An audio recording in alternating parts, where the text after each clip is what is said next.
তিন দফা দাবি বাস্তবায়নে লাগাতার পূর্ণ দিবস কর্মবিরতি পালন করছেন সরকারি প্রাথমিক বিদ্যালয়ের সহকারী শিক্ষকরা। বার্ষিক পরীক্ষার ঠিক আগে এমন আন্দোলনে উদ্বিগ্ন অভিভাবক ও শিক্ষার্থীরা। তবে দাবি মানা হবে এমন মৌখিক আশ্বাস দিলেও প্রজ্ঞাপন ছাড়া আন্দোলনে অনড় শিক্ষকরা। জেলা প্রতিনিধিদের সহায়তায় শামীমা সুলতানার রিপোর্ট। RICL TMX, যুগের পর যুগ স্থাপনা থাকে মজবুত। কাগজে কলমে খোলা আছে সরকারি প্রাথমিক বিদ্যালয়, আছেন শিক্ষকরাও, আবার শিক্ষার্থীরাও আসছে। বন্ধ আছে কেবল ক্লাস পরীক্ষা। দেশের ৬৫,৫৬৭টি সরকারি প্রাথমিক বিদ্যালয়ে কর্মরত ৩,৮৪,০০০ সহকারী শিক্ষক, যারা ৩ দফা দাবিতে শুরু করেছেন কর্মবিরতি। তাদের মূল দাবি ১৩তম গ্রেড থেকে ১১তম গ্রেডে উন্নীতকরণ। অনেকবার শুনেছি যে আসলে আমাদেরকে নিয়ে অনেক চিন্তা ভাবনা হচ্ছে, কিন্তু বাস্তবায়িত কোনো কিছুই হচ্ছিল না।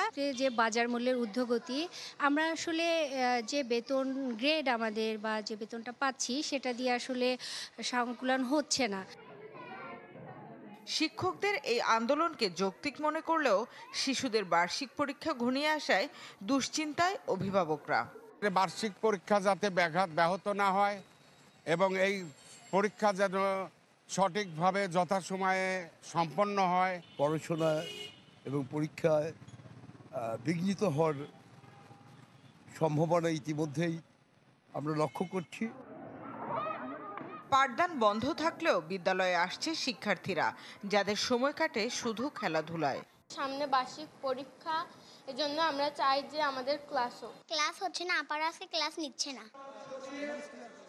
আন্দোলনরত শিক্ষকদের নেতৃত্ব দেয়া সহকারী শিক্ষক সংগঠন ঐক্য পরিষদ ও বাংলাদেশ প্রাথমিক শিক্ষক সমাজের সভাপতি বলেন, দফায় দফায় আশ্বাস দিলেও সরকার প্রজ্ঞাপন না দিয়ে সময়ক্ষেপণ করায় নিরুপায় হয়েই বেছে নিয়েছেন কর্মবিরতি।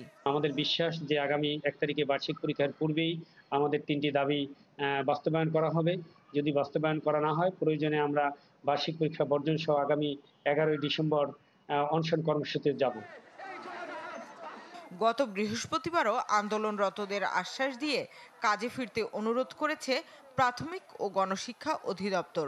তবে প্রজ্ঞাপন ছাড়া নিজেদের অবস্থানে অনড় শিক্ষকরা। শামীমা সুলতানা, চ্যানেল 24, ঢাকা।